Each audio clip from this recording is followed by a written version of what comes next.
بلقیس بانو عیدی ایک پاکستانی نرس تھیں جنہوں نے 16,000 سے زائد بچوں کی زندگیاں بچانے میں مدد کی۔ 1947 میں بھارت کے شہر بنتوا میں موجودہ ریاست گجرات میں پیدا ہوئیں۔ ان کے بارے میں مشہور ہے کہ وہ اسکول سے لطف اندوز نہیں ہوئیں اور اس کی بجائے 1965 میں ایک نرس کی حیثیت سے ایک چھوٹی اور پھیلتی ہوئی ڈسپینسری میں شامل ہو گئیں۔ اس وقت عیدی ہوم کراچی کے پرانے شہر کے علاقے میں تھا جسے میٹھا در کہا جاتا تھا، جہاں اس کی بنیاد رکھی گئی تھی۔ 1951 میں وہاں کام کرنے والی نرسوں، خاص طور پر عیسائی اور ہندو کی تعداد میں کمی آئی تھی۔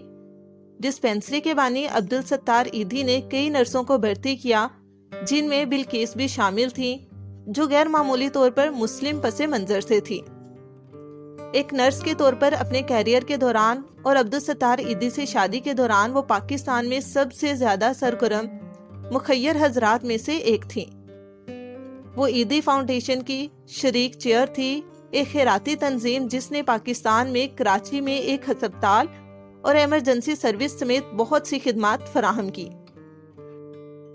اس کے شوہر نے اس کی صلاحیتوں کو پہچانتے ہوئے اسے نرسنگ کے چھوٹے شعبے کی سربراہی دی تھی۔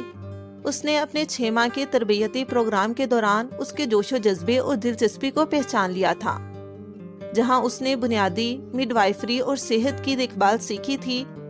ان کی شادی اس وقت ہوئی تھی جب وہ 19 سال کی تھی اور ان کے شوہر 19 سال بڑے تھے۔ ان کی شادی کی تقریب کے فوراً بعد ان کی ڈسپینسری میں سر پر چوٹ لگی نوجوان لڑکی دریافت ہوئی۔ عیدی نے 1979 میں کہا تھا کہ انہیں 12 سالہ بچے کے متعلقہ رشتہ داروں کو تسلی دینے یا خون کی منتقلی کی نگرانی میں ضائع ہونے والے وقت پر افسوس نہیں ہے۔ جیسا کہ اب وہ لڑکی بچوں کے ساتھ شادی شدہ ہے، یہ واقعہ اہم ہے۔ عیدی فاؤنڈیشن کی غیر سرکاری ویب سائٹ اس لائن کا استعمال کرتی ہے: ایک فرق پیدا کرنا اور زندگیوں کو ہمیشہ کے لیے بدلنا۔ عیدی نے جھولا پروجیکٹ کا انتظام سنبھالا، جس میں سے پہلا 1952 میں ان کے شوہر نے بنایا تھا۔ اس نے پورے پاکستان میں 300 سے زیادہ جھولے بنائے، جہاں والدین ناپسندیدہ شیرخوار بچوں کو حوالے کر سکتے ہیں۔ جھولوں پر انگریزی اور اردو میں پیغام ہوتا ہے: مارو مت، بچے کو جھولے میں رہنے کے لیے چھوڑ دو۔ ہتھیار ڈالنے والے بچوں میں 90% سے زیادہ خواتین ہیں اور ان میں سے ایک حصہ معذور ہے۔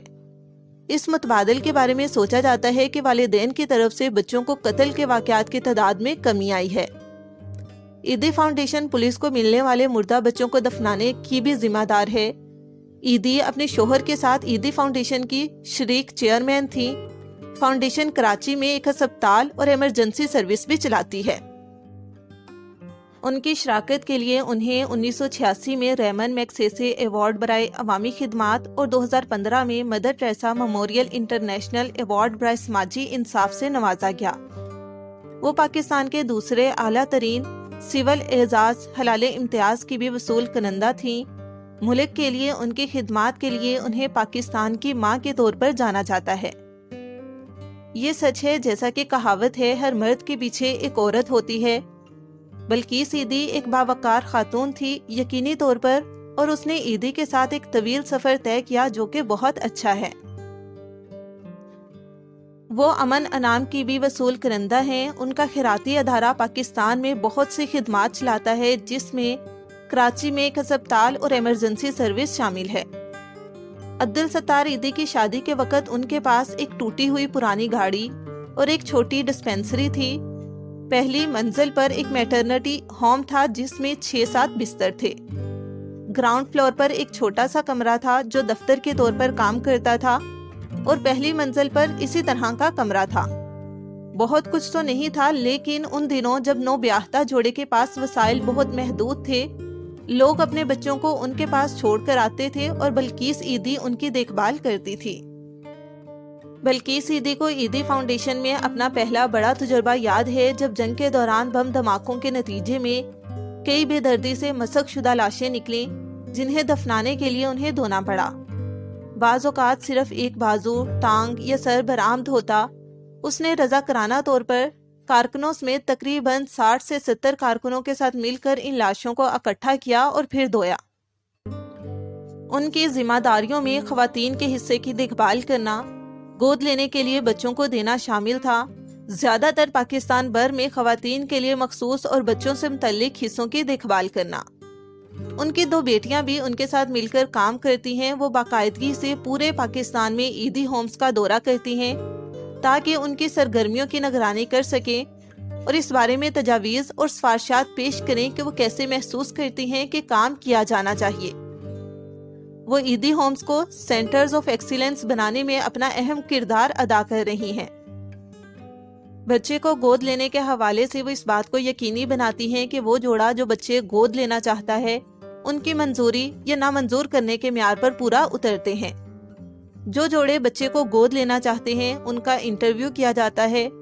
گود لینے کے لیے اس کا معیار یہ ہے کہ شادی کے 10-12 سال بعد بھی جوڑا بے اولاد ہے، ممکنہ والد کی تنخواہ مناسب ہونی چاہیے، ممکنہ والد کو شراب یا منشیات سے متعلق مسائل نہیں ہونے چاہیے، ممکنہ ماں کی عمر 50 سال سے کم ہونی چاہیے اور جوڑے کی ایک گھر کا مالک ہونا ضروری ہے۔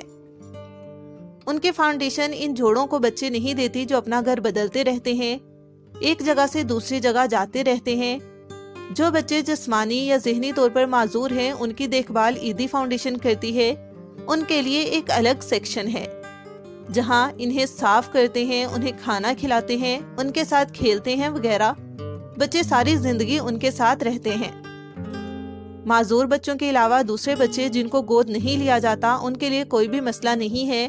عیدی فاؤنڈیشن کے پاس 4000 سے زائد درخواستیں موجود ہیں۔ ان کے پاس اتنے بچے نہیں ہیں کہ وہ لوگوں کو دے سکے، اسی لیے وہ ممکنہ والدین کے انتخاب میں محتاط رہتے ہیں۔ ان کے پاس ایک شریعت نامہ ہے جس پر وہ والدین کو دستخط کرواتے ہیں، جہاں یہ واضح طور پر ذکر کیا گیا ہے کہ وہ والدین کے درمیان علیحدگی کی صورت میں مرکز بچے کو دوبارہ حاصل کرے گا یا بچے کو ماں کے پاس رہنے دے گا۔ عبدالستار عیدی اور بلقیس عیدی دونوں مستقبل کے بارے میں سوچتے ہیں۔ انہوں نے بتایا کہ جب عیدی کو کوئی خیال آتا ہے تو وہ اسے لکھ دیتے ہیں۔ 1976 میں یہ جوڑا ایک حادثے میں ملوث تھا جو ایک گاؤں کے قریب پیش آیا جس کے پاس کوئی ہوائی اڈا یا لینڈنگ پٹی نہیں تھی۔ اسی دوران کراچی میں بسم اللہ بلڈنگ ایک عمارت گر گئی۔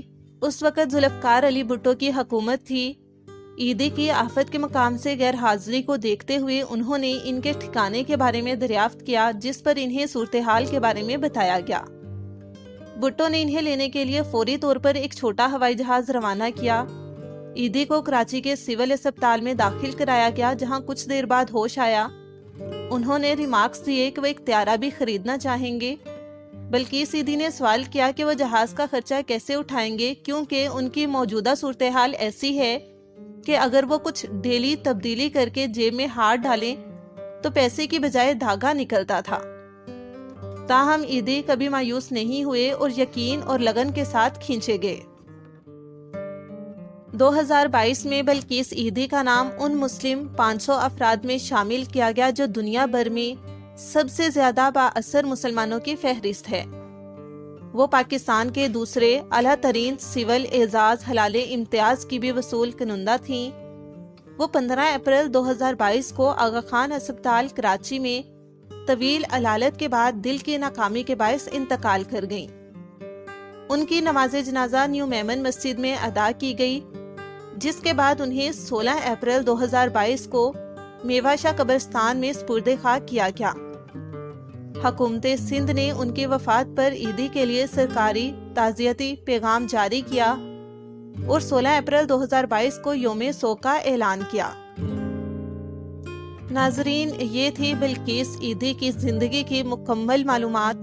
امید کرتی ہوں کہ ویڈیو آپ کے لیے بہت زیادہ معلوماتی رہی ہوگی۔ اگر آپ کو ہماری دیگر ویڈیوز کی طرح یہ ویڈیو بھی پسند آئی ہے تو اس ویڈیو کو لائک کر دیں اور مزید ایسی ہی معلوماتی ویڈیوز کو دیکھنے کے لیے ہمارے چینل پاکستان بایوگرافی کو سبسکرائب کر دیں۔ شکریہ۔